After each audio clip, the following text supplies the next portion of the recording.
Welcome to the Rim Break Rodeo. We hope this video helps.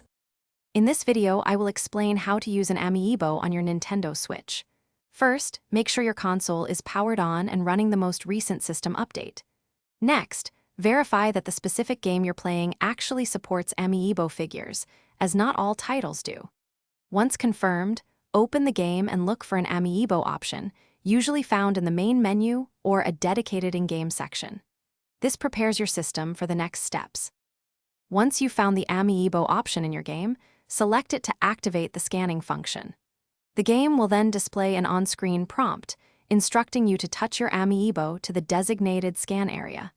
Get your Amiibo figure ready by holding it close to your Nintendo Switch console.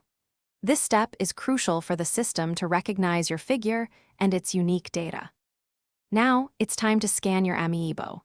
If you're using Joy-Con controllers, gently touch the base of your Amiibo figure to the right Joy-Con's analog stick.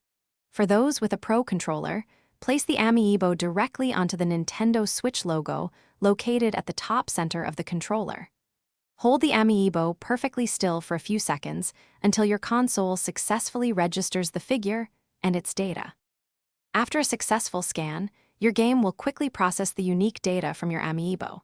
Almost immediately, you'll see your in-game rewards appear on screen or new content become accessible. These benefits can range from receiving valuable in-game items, like rare weapons or helpful consumables, to acquiring virtual currency, or even unlocking special character enhancements. Enjoy the unique advantages your Amiibo provides.